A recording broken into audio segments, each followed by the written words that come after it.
ಭ್ರುಕುಟಿಯ ಮಧ್ಯದಲ್ಲಿ ಕುಳಿತಿರುವೆನು ಆತ್ಮ ನಾನು, ಜ್ಯೋತಿ ನಾನು, ಆತ್ಮ ನಾನು, ಜ್ಯೋತಿ ನಾನು. ಭ್ರುಕುಟಿಯ ಮಧ್ಯದಲ್ಲಿ ಕುಳಿತಿರುವೆನು ಆತ್ಮ ನಾನು, ಜ್ಯೋತಿ ನಾನು. ಮನಬುದ್ಧಿ ಸಂಸ್ಕಾರ ಹೊಂದಿರುವೆನು, ಈ ದೇಹವೆಂಬ ರಥವನ್ನು ನಡೆಸುತ್ತಿರುವೆನು. ಮನಬುದ್ಧಿ ಸಂಸ್ಕಾರ ಹೊಂದಿರುವೆನು, ಈ ದೇಹವೆಂಬ ರಥವನ್ನು ನಡೆಸುತ್ತಿರುವೆನು, ಈ ದೇಹವೆಂಬ ರಥವನ್ನು ನಡೆಸುತ್ತಿರುವೆನು. ಆತ್ಮ ನಾನು, ಜ್ಯೋತಿ ನಾನು, ಆತ್ಮ ನಾನು, ಜ್ಯೋತಿ ನಾನು. ಭ್ರುಕುಟಿಯ ಮಧ್ಯದಲ್ಲಿ ಕುಳಿತಿರುವೆನು ಆತ್ಮ ನಾನು, ಜ್ಯೋತಿ ನಾನು, ಆತ್ಮ ನಾನು, ಜ್ಯೋತಿ ನಾನು.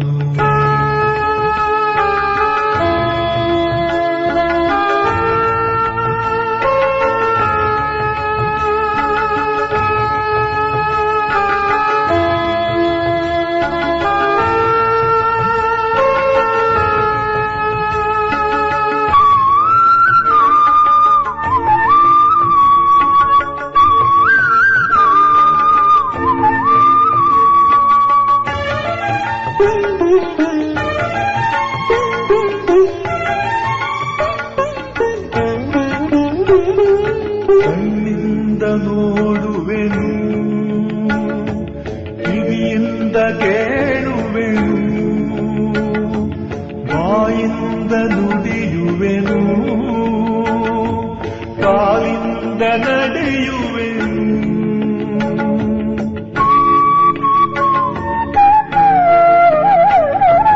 ಕಣ್ಣಿಂದ ನೋಡುವೆನು, ಕಿವಿಯಿಂದ ಕೇಳುವೆನು, ಬಾಯಿಂದ ನುಡಿಯುವೆನು,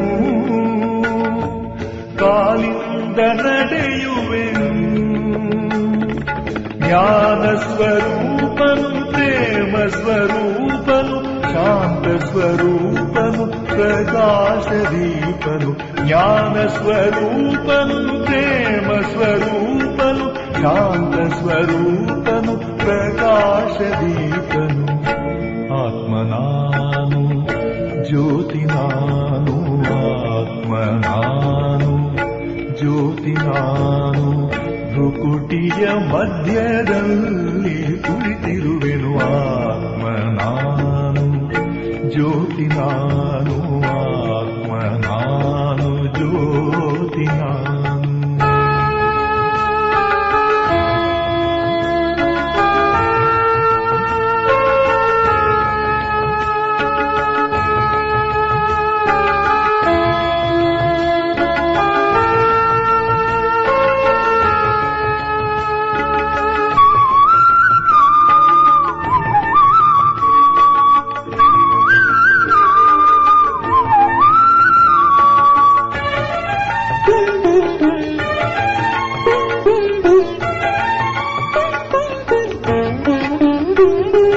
ಪವಿತ್ರ ಸ್ವರೂಪನು, ಸುಖ ಸ್ವರೂಪನು,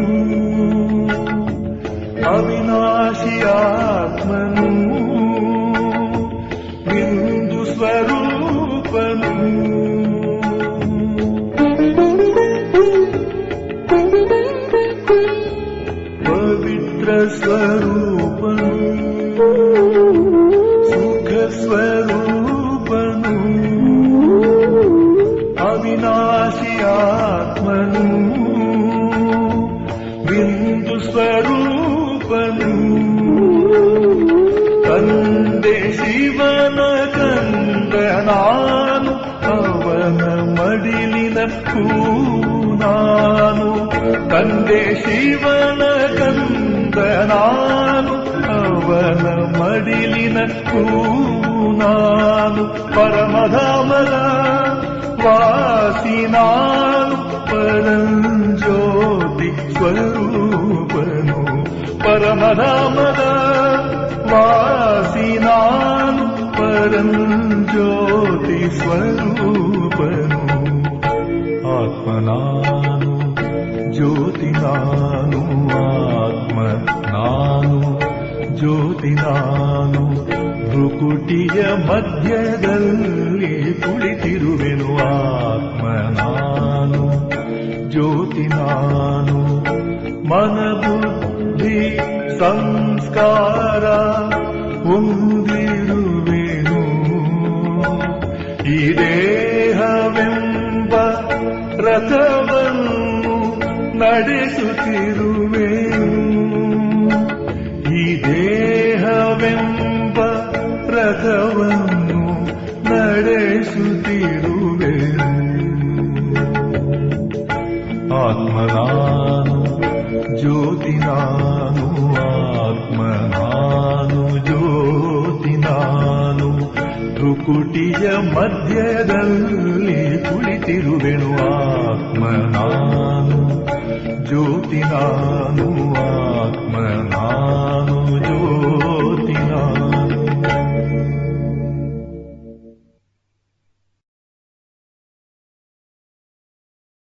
ಓಂ ಶಾಂತಿ. ಇಂದಿನ ದಿನಾಂಕ 12/8/2026. ಪ್ರಾರ್ಥ ಮುರುಳಿ. ಬಾಪ್ ದಾದ ಮಧುಬನ. ಮಧುರ ಮಕ್ಕಳೇ, ನೆನಪಿನಲ್ಲಿರುವುದರಿಂದ ಒಳ್ಳೆಯ ದಶೆ ಕುಳಿತುಕೊಳ್ಳುತ್ತದೆ. ಈಗ ನಿಮ್ಮ ಮೇಲೆ ಬೃಹಸ್ಪತಿ ದಶೆ ಇದೆ. ಆದ್ದರಿಂದ ನಿಮ್ಮದ್ದು ಏರುವ ಕಲೆಯಾಗಿದೆ. ಪ್ರಶ್ನೆ: ಒಂದು ವೇಳೆ ಯೋಗದ ಮೇಲೆ ಪೂರ್ಣ ಗಮನವಿಲ್ಲವೆಂದರೆ ಅದರ ಫಲಿತಾಂಶವೇನಾಗುತ್ತದೆ? ನಿರಂತರ ನೆನಪಿನಲ್ಲಿರುವ ಯುಕ್ತಿ ಏನಾಗಿದೆ? ಉತ್ತರ: ಒಂದು ವೇಳೆ ಯೋಗದ ಮೇಲೆ ಪೂರ್ಣ ಗಮನವಿಲ್ಲದಿದ್ದರೆ ನಡೆಯುತ್ತಾ ಮಾಯೆಯ ಪ್ರವೇಶತೆ ಆಗಿಬಿಡುತ್ತದೆ. ಬಿದ್ದು ಹೋಗುತ್ತಾರೆ. ದೇಹಾಭಿಮಾನಿಗಳಾಗಿ ಅನೇಕ ತಪ್ಪುಗಳನ್ನು ಮಾಡುತ್ತಾ ಇರುತ್ತಾರೆ. ಮಾಯೆಯು ಉಲ್ಟಾ ಕರ್ಮ ಮಾಡಿಸುತ್ತಾ ಇರುತ್ತದೆ. ಪತಿತರನ್ನಾಗಿ ಮಾಡಿಬಿಡುತ್ತದೆ. ನಿರಂತರ ನೆನಪಿನಲ್ಲಿರಲು ಬಾಯಲ್ಲಿ ಉಂಗುರವನ್ನು ಹಾಕಿಕೊಳ್ಳಿ. ಕ್ರೋಧ ಮಾಡಬೇಡಿ. ದೇಹ ಸಹಿತ ಎಲ್ಲವನ್ನೂ ಮರೆತು ನಾನಾತ್ಮ ಪರಮಾತ್ಮನ ಮಗುವಾಗಿದ್ದೇನೆ ಎಂಬ ಅಭ್ಯಾಸ ಮಾಡಿರಿ. ಯೋಗ ಬಲದಿಂದ ಯಾವ ಪ್ರಾಪ್ತಿಗಳಾಗುತ್ತವೆ ಅವನ್ನು ಸ್ಮೃತಿಯಲ್ಲಿ ಇಟ್ಟುಕೊಳ್ಳಿ. ಗೀತೆ. ಓಂ ನಮಃ ಶಿವಾಯ. ಓಂ ಶಾಂತಿ. ಮಧುರಾತಿ ಮಧುರ ಆತ್ಮಿಕ ಮಕ್ಕಳು ತಮ್ಮ ಆತ್ಮಿಕ ತಂದೆ ಶಿವಬಾಬಾರವರ ಮಹಿಮೆಯನ್ನು ಕೇಳಿದ್ದೀರಿ. ಯಾವಾಗ ಪಾಪವು ಹೆಚ್ಚುವುದೋ ಅರ್ಥಾತ್ ಮನುಷ್ಯರು ಪಾಪಾತ್ಮರಾಗಿ ಬಿಡುವರೋ ಆಗಲೇ ಪತಿತ ಪಾವನ ತಂದೆಯು ಬರುತ್ತಾರೆ. ತಂದೆಯು ಪತಿತರನ್ನು ಪಾವನರನ್ನಾಗಿ ಮಾಡುತ್ತಾರೆ. ಆ ಬೇಅದ್ದಿನ ತಂದೆಗೆ ಮಹಿಮೆ ಇದೆ. ಅವರಿಗೆ ವೃಕ್ಷಪತಿ ಎಂತಲೂ ಹೇಳಲಾಗುತ್ತದೆ.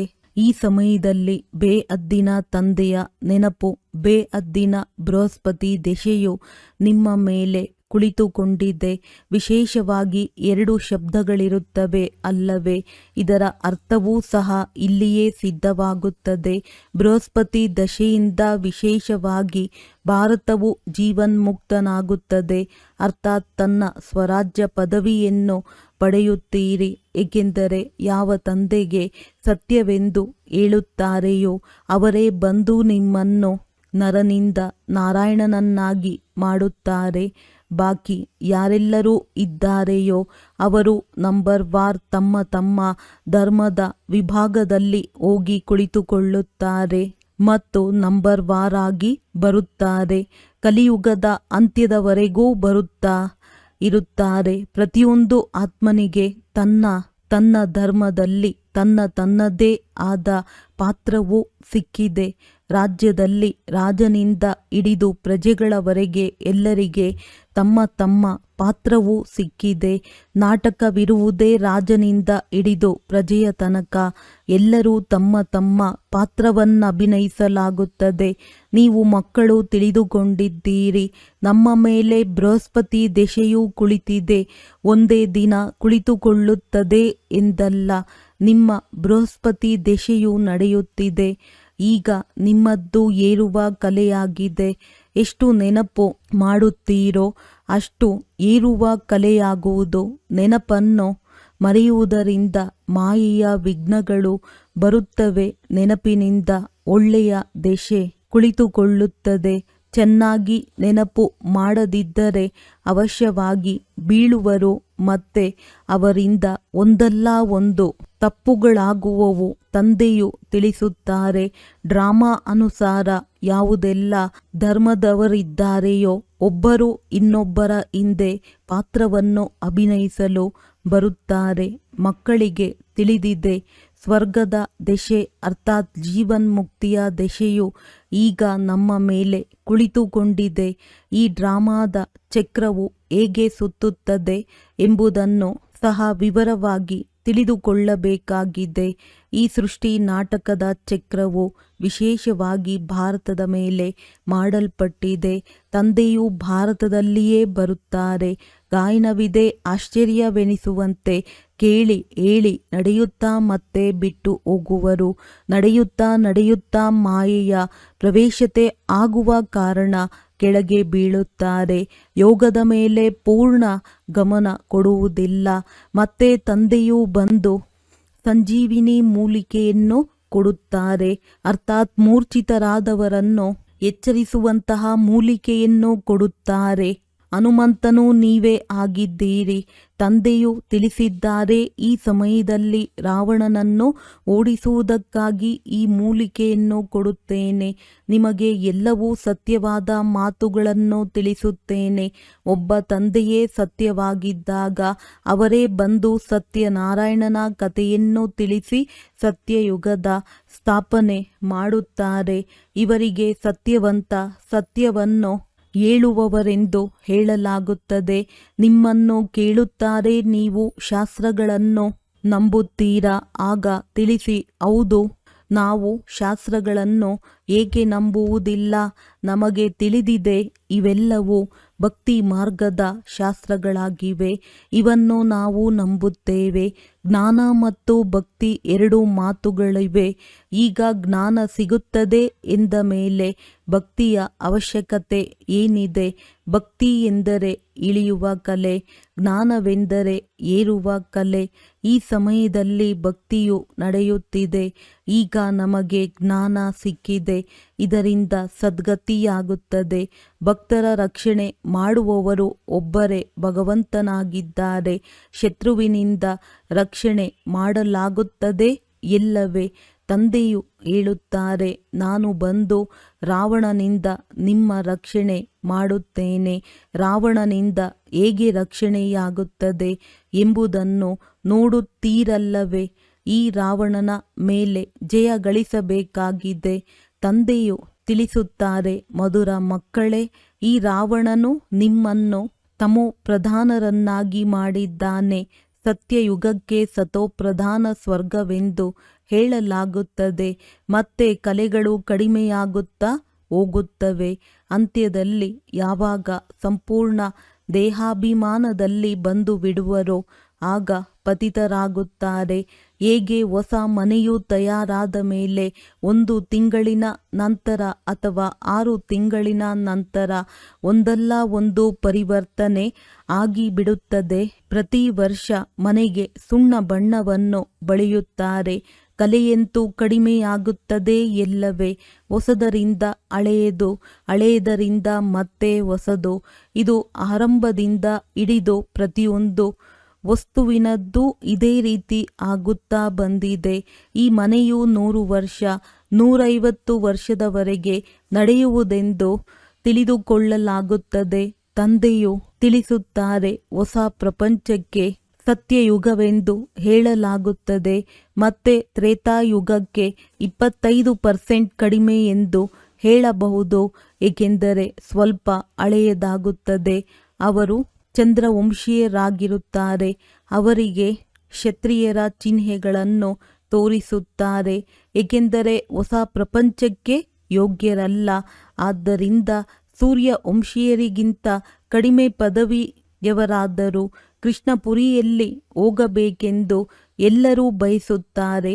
ರಾಮಪುರಿಯಲ್ಲಿ ಹೋಗಬೇಕೆಂದು ಹೇಳುವುದಿಲ್ಲ. ಎಲ್ಲರೂ ಕೃಷ್ಣಪುರಿಗಾಗಿಯೇ ಹೇಳುತ್ತಾರೆ.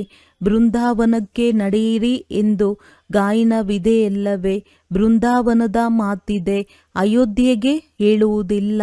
ಶ್ರೀಕೃಷ್ಣನ ಮೇಲೆ ಎಲ್ಲರಿಗೆ ಪ್ರೀತಿ ಇರುತ್ತದೆ. ಕೃಷ್ಣನನ್ನು ಬಹಳ ಪ್ರೀತಿಯಿಂದ ನೆನಪು ಮಾಡುತ್ತಾರೆ.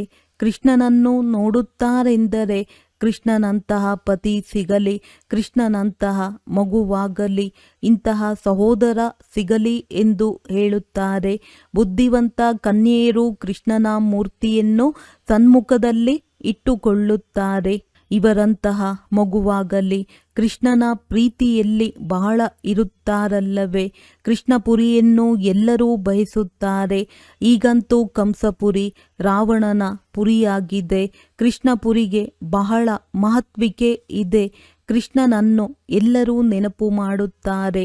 ಆದ್ದರಿಂದಲೇ ತಂದೆಯು ಹೇಳುತ್ತಾರೆ, ನೀವು ಇಷ್ಟು ಸಮಯ ನೆನಪು ಮಾಡುತ್ತಾ ಬಂದಿದ್ದೀರಿ.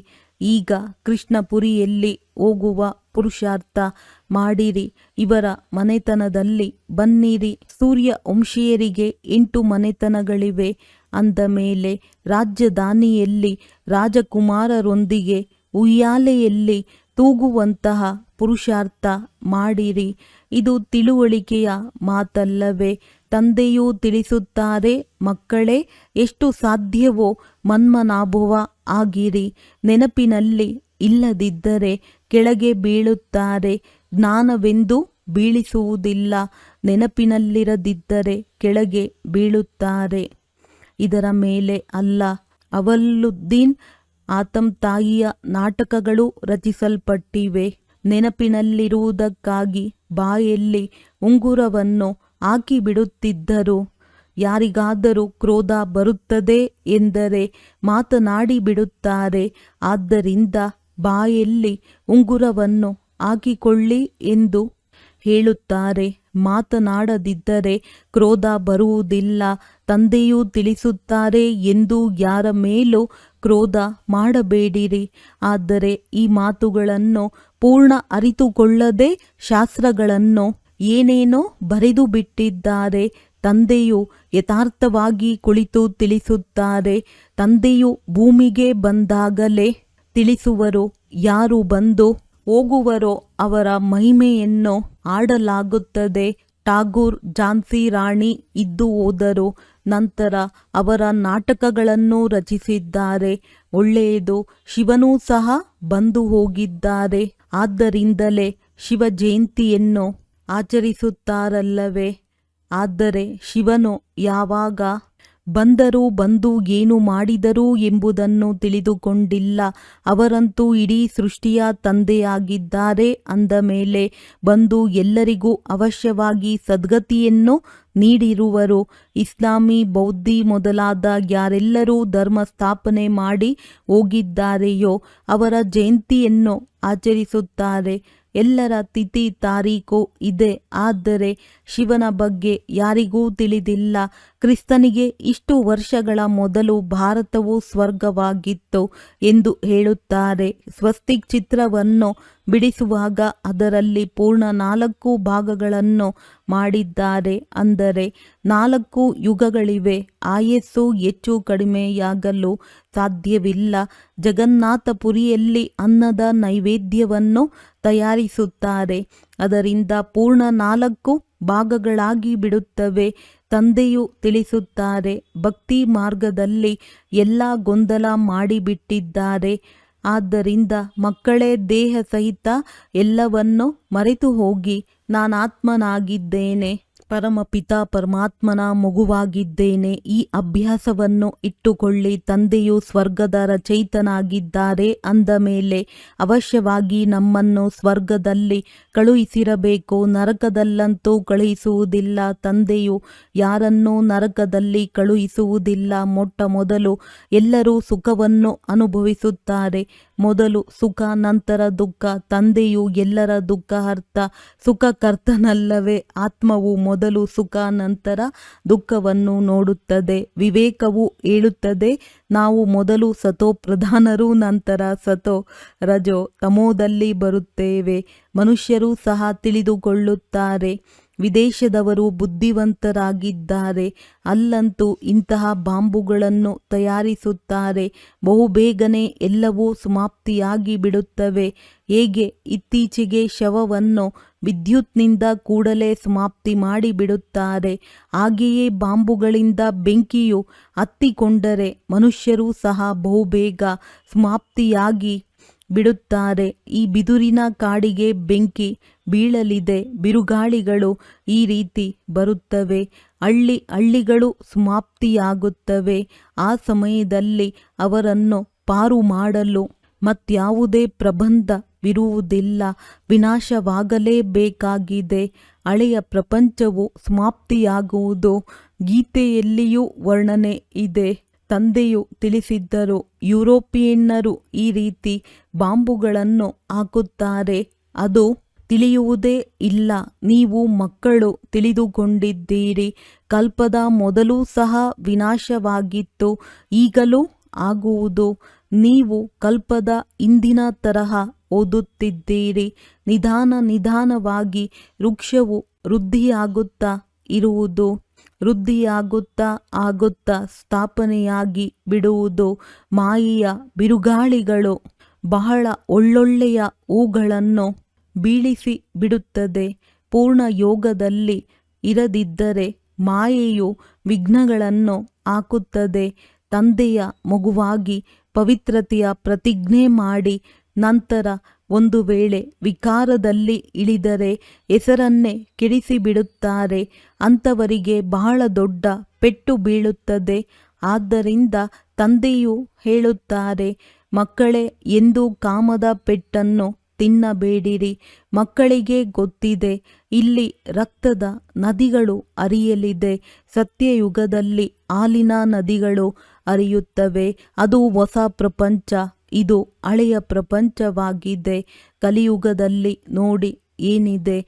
ಹೊಸ ಪ್ರಪಂಚದ ವೈಭವವನ್ನು ನೋಡಿರಿ. ಇಲ್ಲಂತೂ ಏನೇನೂ ಇಲ್ಲ. ಮಕ್ಕಳು ಸಾಕ್ಷಾತ್ಕಾರದಲ್ಲಿ ಹೋಗಿ ಸ್ವರ್ಗವನ್ನು ನೋಡಿಕೊಂಡು ಬರುತ್ತಾರೆ. ಸೂಕ್ಷ್ಮವತನದಲ್ಲಿ ಶುಭಿರಸವನ್ನು ಕುಡಿದೆವು ಎಂದು ಹೇಳುತ್ತಾರೆ.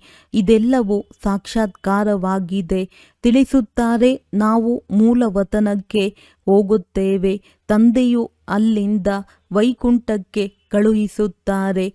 ಇವೆಲ್ಲ ಸಾಕ್ಷಾತ್ಕಾರಗಳು ಡ್ರಾಮಾದಲ್ಲಿ ನಿಗದಿಯಾಗಿದೆ. ಇದರಿಂದೇನೂ ಸಿಗುವುದಿಲ್ಲ.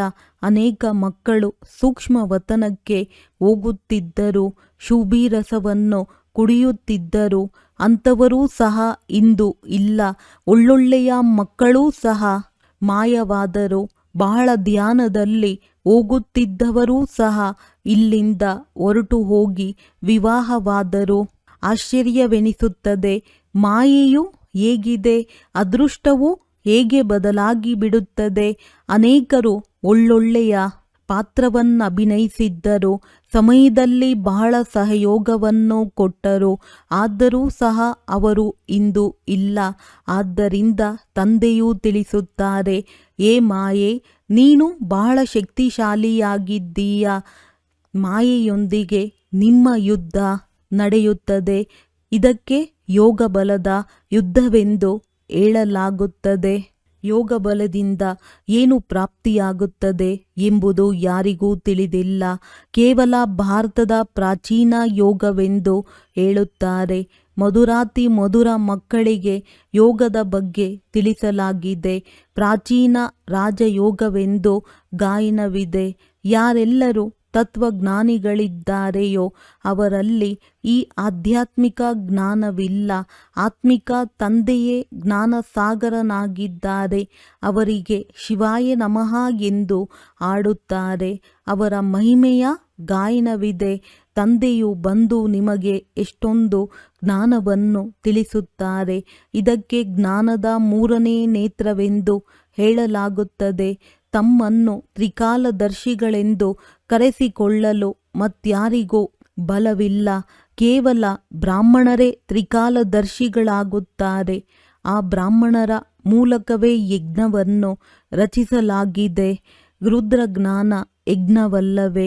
ಶಿವನಿಗೆ ರುದ್ರನೆಂತಲೂ ಹೇಳುತ್ತಾರೆ. ಅನೇಕ ಹೆಸರುಗಳನ್ನು ಇಟ್ಟಿದ್ದಾರೆ. ಪ್ರತಿಯೊಂದು ದೇಶದಲ್ಲಿ ಅನೇಕ ಬೇರೆ ಬೇರೆ ಹೆಸರುಗಳಿವೆ. ಒಬ್ಬ ತಂದೆಯ ವಿನಃ ಮತ್ಯಾರಿಗೂ ಇಷ್ಟೊಂದು ಹೆಸರುಗಳಿಲ್ಲ. ಇವರಿಗೆ ಬಬುಲ್ನಾಥನೆಂದು ಹೇಳುತ್ತಾರೆ. ಯಾರಲ್ಲಿ ಮುಳ್ಳುಗಳಿರುತ್ತವೆಯೋ ಅವರಿಗೆ ಬಬುಲ್ ಎಂದು ಹೇಳುತ್ತಾರೆ. ತಂದೆಯು ಮುಳ್ಳುಗಳನ್ನು ಹೂಗಳನ್ನಾಗಿ ಮಾಡುವವರಾಗಿದ್ದಾರೆ. ಆದ್ದರಿಂದ ಅವರಿಗೆ ಬಬುಲ್ನಾಥನೆಂದು ಹೆಸರಿಟ್ಟಿದ್ದಾರೆ. ಬಾಂಬೆಯಲ್ಲಿ ಬಹಳ ದೊಡ್ಡ ಮೇಳವಾಗುತ್ತದೆ. ಅರ್ಥವನ್ನು ತಿಳಿದುಕೊಂಡಿಲ್ಲ. ತಂದೆಯು ತಿಳಿಸುತ್ತಾರೆ. ಅವರ ನಿಜವಾದ ಹೆಸರಾಗಿದೆ ಶಿವ. ವ್ಯಾಪಾರಿಗಳೂ ಸಹ ಬಿಂದು 0 ಶಿವ ಎಂದು ಹೇಳುತ್ತಾರೆ. 1 2 ಎಂದು ಎಣಿಕೆ ಮಾಡುವಾಗ 10ರವರೆಗೆ ಬಂದಾಗ ಶಿವ ಎಂದು ಹೇಳುತ್ತಾರೆ. ತಂದೆಯು ತಿಳಿಸುತ್ತಾರೆ, ನಾನು ನಕ್ಷತ್ರ ಬಿಂದುವಾಗಿದ್ದೇನೆ. ಅನೇಕರು ಹೀಗೆ ಡಬಲ್ ತಿಲಕವನ್ನಿಟ್ಟುಕೊಳ್ಳುತ್ತಾರೆ. ಮಾತಾ ಮತ್ತು ಪಿತಾ ಜ್ಞಾನ ಸೂರ್ಯ, ಜ್ಞಾನ ಚಂದ್ರಮನ ಚಿಹ್ನೆಯಾಗಿದೆ. ಅವರಿಗೆ ಅರ್ಥವೂ ಗೊತ್ತಿಲ್ಲ ಅಂದಾಗ ತಂದೆಯೇ ಯೋಗದ ಬಗ್ಗೆ ತಿಳಿಸುತ್ತಿದ್ದರು. ಯೋಗವು ಎಷ್ಟು ಪ್ರಸಿದ್ಧಿಯಾಗಿದೆ. ಈಗ ನೀವು ಮಕ್ಕಳು ಯೋಗ ಶಬ್ದವನ್ನು ಬಿಟ್ಟು ಬಿಡಿ, ನೆನಪು ಮಾಡಿರಿ. ತಂದೆಯು ಹೇಳುತ್ತಾರೆ, ಯೋಗ ಶಬ್ದದಿಂದ ತಿಳಿದುಕೊಳ್ಳುವುದಿಲ್ಲ. ನೆನಪು ಎಂದು ಹೇಳಿದರೆ ತಿಳಿದುಕೊಳ್ಳುತ್ತಾರೆ. ತಂದೆಯನ್ನು ಬಹಳ ನೆನಪು ಮಾಡಬೇಕಾಗಿದೆ. ಅವರಿಗೆ ಪ್ರಿಯತಮನೆಂತಲೂ ಹೇಳಲಾಗುತ್ತದೆ. ಪಟ್ಟದ ರಾಣಿಯರನ್ನಾಗಿ ಮಾಡುತ್ತಾರಲ್ಲವೇ? ವಿಶ್ವದ ರಾಜಧಾನಿಯ ಆಸ್ತಿಯನ್ನು ಕೊಡುತ್ತಾರೆ. ಸತ್ಯಯುಗದಲ್ಲಿ ಒಬ್ಬ ತಂದೆ ಇರುತ್ತಾರೆ. ಭಕ್ತಿಯಲ್ಲಿ ಇಬ್ಬರು ತಂದೆಯರು ಮತ್ತು ಜ್ಞಾನ ಮಾರ್ಗದಲ್ಲಿ ಈಗ ನಿಮಗೆ 3 ತಂದೆಯರಿದ್ದಾರೆ. ಎಷ್ಟು ವಿಚಿತ್ರವಾಗಿದೆ. ನೀವು ಅರ್ಥಸಹಿತವಾಗಿ ತಿಳಿದುಕೊಂಡಿದ್ದೀರಿ. ಸತ್ಯಯುಗದಲ್ಲಿ ಎಲ್ಲರೂ ಸುಖಿಯಾಗಿರುತ್ತಾರೆ. ಆದ್ದರಿಂದ ಪಾರಲೌಕಿಕ ತಂದೆಯನ್ನು ಅರಿತುಕೊಂಡೇ ಇರುವುದಿಲ್ಲ. ಈಗ ನೀವು 3 ತಂದೆಯರನ್ನು ಅರಿತುಕೊಂಡಿದ್ದೀರಿ. ಎಷ್ಟು ಸಹಜವಾಗಿ ತಿಳಿದುಕೊಳ್ಳುವ ಮಾತುಗಳಾಗಿವೆ. ಒಳ್ಳೆಯದು. ಮಧುರಾತಿ ಮಧುರ ಅಗಲಿ ಹೋಗಿ ಮರಳಿ ಸಿಕ್ಕಿರುವ ಮಕ್ಕಳ ಪ್ರತಿ ಪಿತಾ ಬಾಪ್ ದಾದಾರವರ ನೆನಪು, ಪ್ರೀತಿ ಹಾಗೂ ಸುಪ್ರಭಾತ. ಆತ್ಮಿಕ ಮಕ್ಕಳಿಗೆ ಆತ್ಮಿಕ ತಂದೆಯ ನಮಸ್ತೆ. ಧಾರಣೆಗಾಗಿ ಮುಖ್ಯ ಸಾರ. ನೆನಪಿನಲ್ಲಿರಲು ಬಾಯಿಂದ ಏನನ್ನು ಮಾತನಾಡಬೇಡಿರಿ. ಬಾಯಲ್ಲಿ ಉಂಗುರವನ್ನು ಹಾಕಿಕೊಳ್ಳಿ. ಆಗ ಕ್ರೋಧವು ಸಮಾಪ್ತಿಯಾಗುವುದು. ಯಾರ ಮೇಲೂ ಕ್ರೋಧ ಮಾಡಬಾರದು. ಈಗ ಈ ದುಃಖಧಾಮಕ್ಕೆ ಬೆಂಕಿ ಬೀಳಲಿದೆ.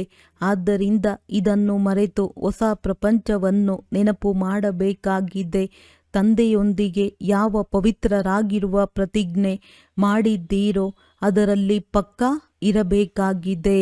ವರದಾನ: ನಿರಾಕಾರಿ ಸ್ಥಿತಿಯ ಅಭ್ಯಾಸದ ಮೂಲಕ ನಾನೆಂಬುದನ್ನು ಸಮಾಪ್ತಿಗೊಳಿಸುವ ನಿರಹಂಕಾರಿ ಭವ. ವರ್ತಮಾನ ಸಮಯದಲ್ಲಿ ಅತಿ ಸೂಕ್ಷ್ಮ ಮತ್ತು ಸುಂದರವಾದ ಎಳೆ ಈ ನಾನು ಎನ್ನುವುದಾಗಿದೆ. ಈ ನಾನು ಎಂಬ ಶಬ್ದವೇ ದೇಹ ಅಭಿಮಾನದಿಂದ ದೂರದಲ್ಲಿ ಕರೆದುಕೊಂಡು ಹೋಗುವಂತಹ ಶಬ್ದವೂ ಆಗಿದೆ ಮತ್ತು ದೇಹ ಅಭಿಮಾನದಲ್ಲಿ ತರುವಂಥದ್ದೂ ಆಗಿದೆ. ಯಾವಾಗ ನಾನು ಎಂಬುದು ಉಲ್ಟಾ ರೂಪದಲ್ಲಿ ಬರುತ್ತದೆ ಎಂದರೆ ತಂದೆಯ ಪ್ರಿಯರನ್ನಾಗಿ ಮಾಡುವ ಬದಲು ಯಾವುದಾದರೂ ಆತ್ಮನ ಹೆಸರು ಮಾನ್ಯತೆ ಸ್ಥಾನದ ಪ್ರಿಯರನ್ನಾಗಿ ಮಾಡಿಬಿಡುತ್ತದೆ. ಈ ಬಂಧನದಿಂದ ಮುಕ್ತರಾಗುವುದಕ್ಕಾಗಿ ನಿರಂತರ ನಿರಾಕಾರಿ ಸ್ಥಿತಿಯಲ್ಲಿ ಸ್ಥಿತರಾಗಿರುತ್ತಾ ಸಾಕಾರದಲ್ಲಿ ಬನ್ನಿರಿ. ಈ ಅಭ್ಯಾಸವನ್ನು ಸ್ವಾಭಾವಿಕ ಸ್ವಭಾವವನ್ನಾಗಿ ಮಾಡಿಕೊಳ್ಳುತ್ತೀರೆಂದರೆ ನಿರಹಂಕಾರಿ ಆಗಿಬಿಡುತ್ತೀರಿ. ಸ್ಲೋಗನ್: ಯಾರದೇ ಒಳ್ಳೆಯ ಅಥವಾ ಕೆಟ್ಟ ಮಾತುಗಳನ್ನು ಕೇಳಿಸಿಕೊಂಡು ಸಂಕಲ್ಪದಲ್ಲಾದರೂ ತಿರಸ್ಕಾರದ ಭಾವದ ಉತ್ಪನ್ನತೆ ಆಗುವುದೂ ಸಹ ಪರಮತ ಆಗಿದೆ. ಅವ್ಯಕ್ತ ಸೂಚನೆಗಳು: ಅಪವಿತ್ರತೆಯ ಬೀಜವನ್ನು ಸಮಾಪ್ತಿ ಮಾಡಿ ಸಂಪೂರ್ಣ ಪವಿತ್ರ ಆಗಿರಿ.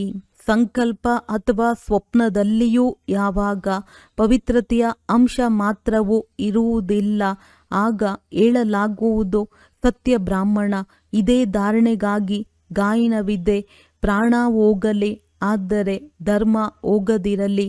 ಇಂತಹ ಸಾಹಸ, ಇಂತಹ ದೃಢ ನಿಶ್ಚಯ ಮಾಡುವವರು ಯಾವುದೇ ಪ್ರಕಾರದ ಪರಿಸ್ಥಿತಿಯಲ್ಲಿ ತಮ್ಮ ಧರ್ಮ ಅಥವಾ ಧಾರಣೆಯ ಪ್ರತಿ ಯಾವುದೇ ತ್ಯಾಗ ಮಾಡಬೇಕಾಗಿ ಬರಲಿ, ಸಹನೆ ಮಾಡಬೇಕಾಗಿ ಬರಲಿ, ಎದುರಿಸಬೇಕಾಗಿ ಬರಲಿ, ಸಾಹಸ ಇಟ್ಟುಕೊಳ್ಳಬೇಕಾಗಿ ಬರಲಿ, ಎಲ್ಲವನ್ನು ಖುಷಿಯಿಂದ ಮಾಡುವರು, ಹಿಂಜರಿಯುವುದಿಲ್ಲ.